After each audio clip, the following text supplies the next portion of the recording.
Наркотик. Често, когато чуем тази дума, част от нас асоциира с вредни и опасни вещества, които рано или късно ще ни пристрастят и дори убият. Но какво всъщност знаем за наркотиците? Ще кажем най-общо, че наркотик е всяко вещество или смес от вещества, които човек приема, за да изпита въздействието им върху психиката, което разбира се не отрича и други приложения. В такава категория попадат безброй вещества с коренно различни произход, свойства и ефекти. Количествата и силата на ефектите зависят много и от човека, който ги употребява, и затова се сравняват трудно. Все пак има параметри, по които можем да проследим риска от тяхната употреба, като разгледаме научните изследвания по темата.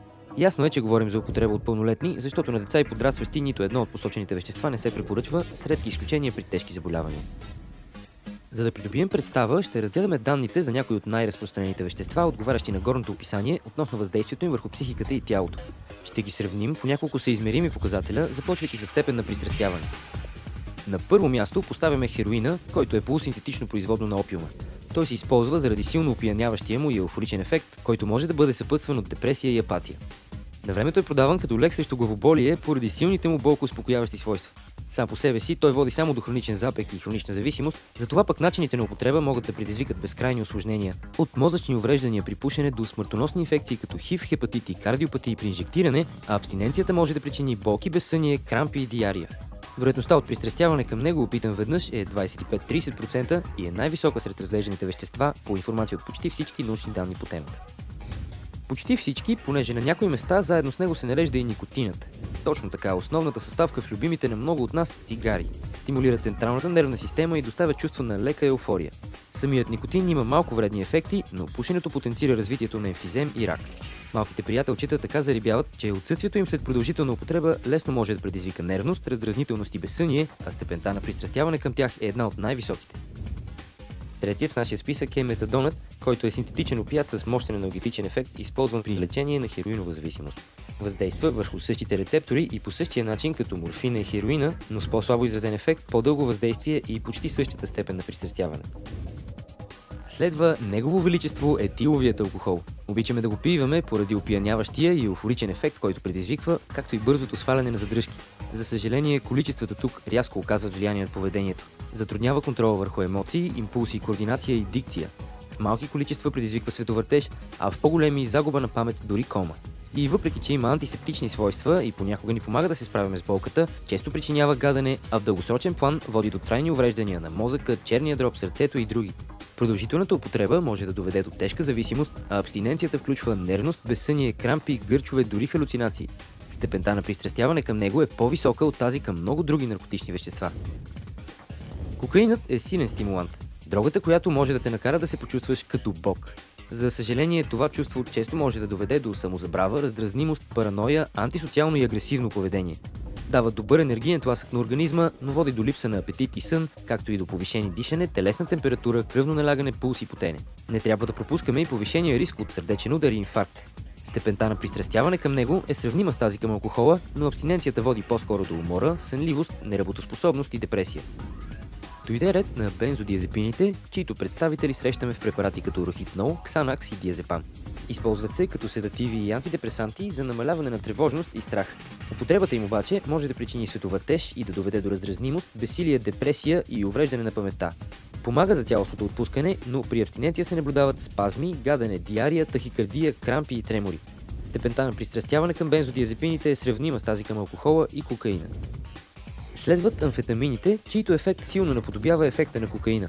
Изразява се в повишаване на концентрацията, мотивацията и подобряване на настроението. По-големи количества лесно водят до безсъние, агресивно поведение и параноични състояния.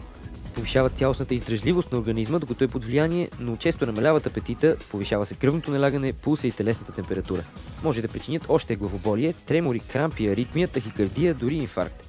Абстиненцията е сходна с тази на кокаина, а степента на пристрастяване към тях остава умерено висока. Кодеинът е най-широко използваният опият в света. Предизвиква еуфория и отпускане, но често води до лекомислие и дезориентираност. Използва се като аналгетик и участва в състава на сиропи за кашлица. При продължителна употреба най-често предизвиква гадене, трудност при уриниране и сърбежи. Степента на пристрастяване към него може да се нарече умерена. Кофеинът е любимият на милиарди хора стимулант, употребяван заради прекрасните му вкус, аромат, тонизиращи и антидепресивни свойства. За съжаление, по-големи количества от него могат да доведат до безпокойство, безсъние и нервност. Той е мощен антиоксидант и повишава издържливостта на организма, но понякога води до напрежение в челюстта, пристъпи, ускорено сърцебиене и крие риск от инфаркт.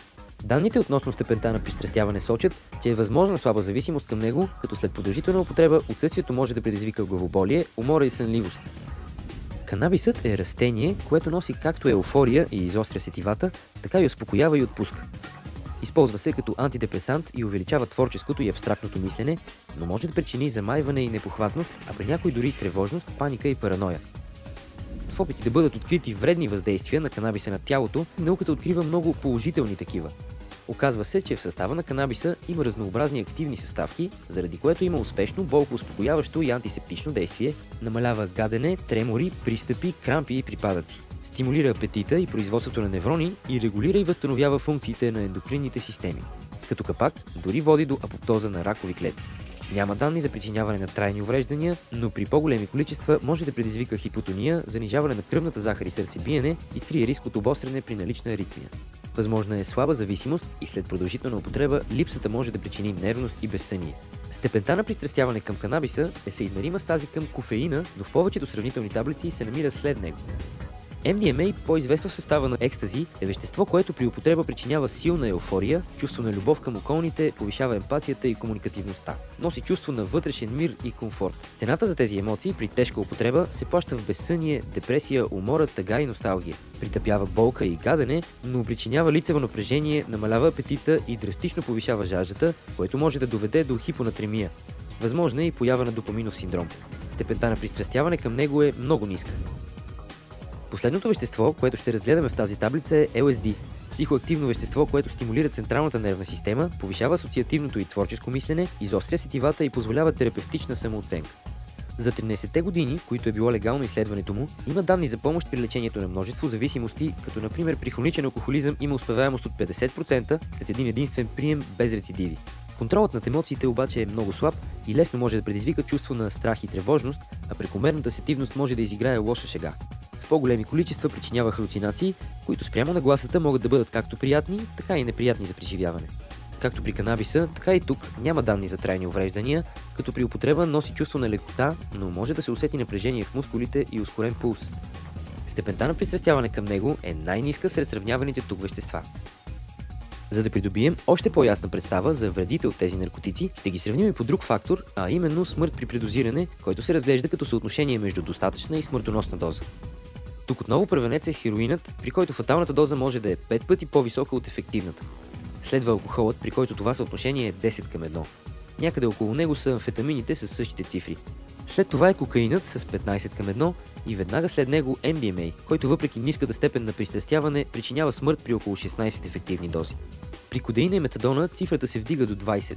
Следват бензодиазепините, като 30-кратно надвишаване на ефективната доза може да има летални последствия. След това поставяме никотина, с който, въпреки че показва висока токсичност, не може да се предозира в пушене. Идва ред на кофеина, при който вероятността от смърт при предозиране се появява при 100-кратна на ефективната доза. Накрая се намират канабисът и LSD, които фактически нямат смъртоносна доза, като количества 1000 пъти по-високи от ефективните не водят до летални последствия.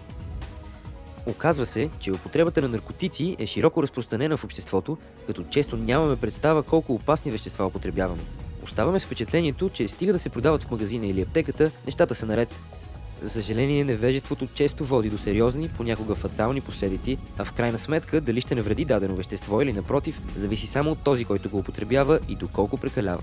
Затова е много важно да се информираме правилно, преди да експериментираме с каквото и да е.